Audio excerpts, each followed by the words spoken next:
Volta e meia eu vejo vídeos no YouTube mostrando a comparação entre os preços de jogos de antigamente se eles fossem atualizados para os dias atuais. Estamos aqui falando principalmente da década de 90, mais especificamente a partir de 94, 95, até o começo dos anos 2000.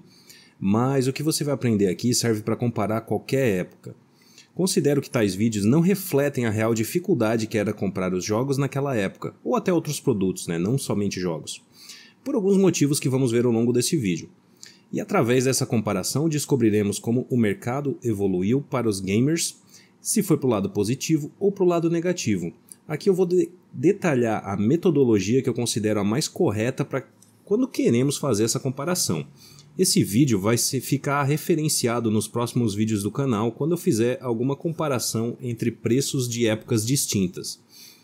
Então a metodologia é a seguinte: vamos pegar os valores no passado, quanto custava naquela época, em revistas da época, anúncios, talvez no Google, dependendo do tipo de produto. No caso de jogos, tinha camelôs também que vendiam os produtos de maneira mais barata do que as revistas ou em outros lugares, só que muita gente associa camelô à pirataria, e na verdade camelô também vendia jogo original, tá? Custava mais barato do que os de revistas, só que era difícil de encontrar original em camelô e não dá para confiar nos preços que a gente tem na nossa memória, A memória pode enganar, então a gente vai pegar preços de lugares onde é facilmente verificável, como por exemplo de revistas. Mesmo assim, pode ser que talvez eu cite em algum vídeo algum exemplo de preço que eu lembrei exatamente quanto é que custava no camelô. Nós vamos ver também a cotação do dólar na época do preço que a gente estava olhando, quanto converter os reais para o dólar daquela época também, só para uma referência, tá? E vamos ver também quanto era o salário mínimo naquela época e quantos salários mínimos eram necessários para comprar aquele produto. Ou quanto daquele produto um salário mínimo comprava. Trazendo isso para o presente, para a gente atualizar os valores, vamos pegar aquele valor que a gente converteu para dólares daquela época e vamos reconverter para reais agora usando a cotação atual. Só para saber mesmo quanto é que seria a título de curiosidade. Vamos pegar também o valor do salário mínimo atual, que no momento que eu gravo esse vídeo, que é maio de 2023, ele foi para R$ 1.320. Vamos ver também o valor do anúncio atualizado com o cálculo simples pela calculadora de IPCA do governo. E vamos ver o valor do produto atualizado com base na cotação do salário mínimo, que essa sim eu considero a cotação correta para a gente saber, para a gente ter uma noção melhor de quanto custaria esse produto agora, que seria o valor correto para a gente comparar. Por que então essa atualização pelo salário mínimo? A simples atualização pela inflação é a referência mais usada pela maioria ou até praticamente todas as pessoas que fazem esse tipo de comparação, mas na minha opinião não é a mais correta.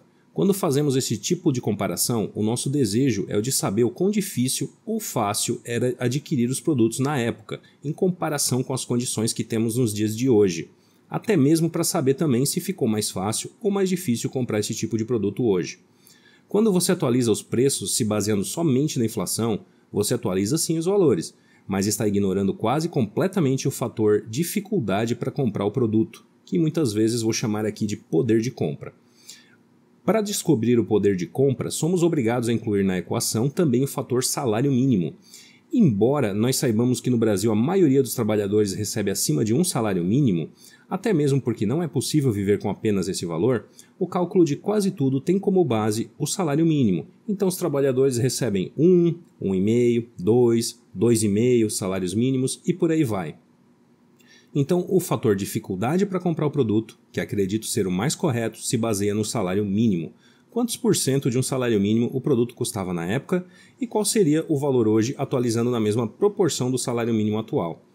Esse meu critério pode ser usado para avaliar qualquer produto como computadores, TVs, calçados, revistas, arroz, carne, carros, qualquer coisa mesmo e não apenas jogos.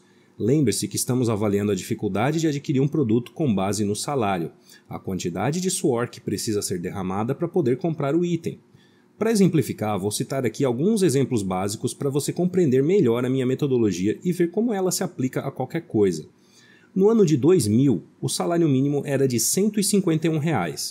O jogo X custava no ano 2000 R$ 151, o que dava um salário mínimo. O jogo Y custava no ano 2000 R$ 258, o que dava 1,71 salários mínimos. O console PS2 custava no ano 2000 R$ 2.000, o que dava 13,24 salários mínimos. Um carro Gol 0 km em 2000 custava R$ 16.599 na versão básica, o que dava 109,93 salários mínimos. 1 kg de farinha de trigo Sol em 2000 custava 75 centavos, o que dava 0,005 de um salário, ou, com um salário de R$ 151, você poderia comprar 221,33 kg de farinha de trigo. Trazendo para valores atuais, maio de 2023, o salário mínimo é R$ 1.320. Então vamos trazer aqueles valores para o presente, primeiramente usando a calculadora de inflação, a calculadora de IPCA do governo. De acordo com essa calculadora, então os dados seriam os seguintes.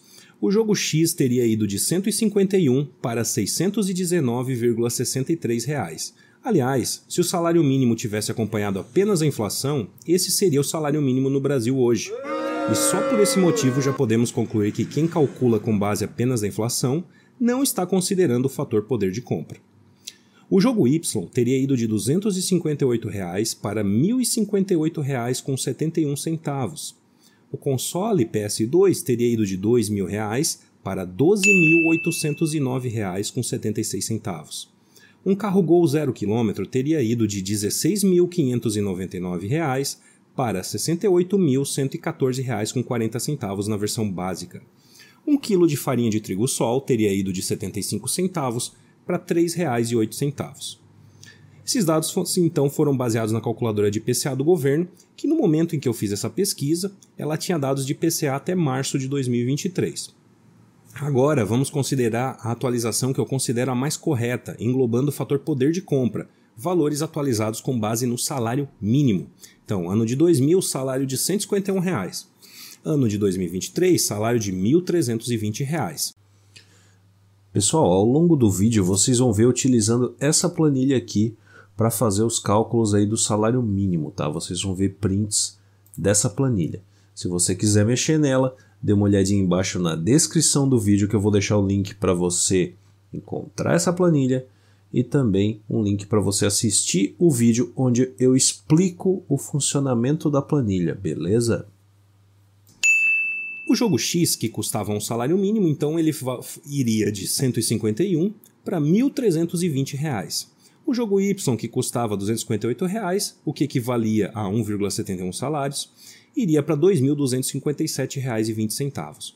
O Play 2 de R$ 2.000, que dava 13,24 salários mínimos, iria estar custando então R$ 17.476,80. Um carro Gol 0 km de R$ 16.599 na versão básica, o que equivaleria aí a 109,93 salários mínimos, iria estar custando hoje R$ 145.107,60. 1 kg de farinha de trigo Sol de 75 centavos, o que dava 0,005 de um salário, iria estar custando hoje R$ 6,60. Ou, com um salário de R$ 151, você comprava 201,33 kg de farinha de trigo na época, e hoje, nessa proporção de preço, você compraria aproximadamente a mesma quantidade. Através desses exemplos, você consegue agora compreender que o fator poder de compra deveria ser a principal maneira para medir nossa capacidade, o nosso poder de comprar algo. Compreende? E que, se depois dessa comparação observarmos que um salário agora compra mais quantidade de um produto, ou que o modelo atual de algum produto equivalente ao do passado agora custa menos salários do que custava antes, então nosso poder de compra aumentou. Você concorda? E o contrário também é válido. Se agora precisarmos de mais salários para comprar um mesmo tipo de produto, ou se um salário agora comprar quantidade menor de um produto do que no passado, então nosso poder de compra diminuiu. Então, com base nesses critérios, podemos então avaliar se as mudanças dos tempos foi boa ou ruim. Você que está assistindo esse vídeo agora, talvez fosse criança na época, mas agora você vai conseguir dimensionar e entender porque o seu pai dizia que não dava para comprar o PlayStation que você tanto pediu de Natal. Ou, se ele te deu o PlayStation, o Nintendo 64, etc., você vai se surpreender com o tamanho do esforço que ele precisou fazer naquela época para poder comprar o seu presente. Eu espero que esse vídeo tenha ajudado você a esclarecer algumas dúvidas e aprender a calcular a evolução dos preços e poder de compra no Brasil. baseado no salário mínimo. Se você gostou, deixe o seu like, compartilhe, se inscreva no canal e ative o sininho de notificações. E qualquer dúvida que você tenha, deixe aí nos comentários. Muito obrigado por ter assistido e até a próxima. Falou!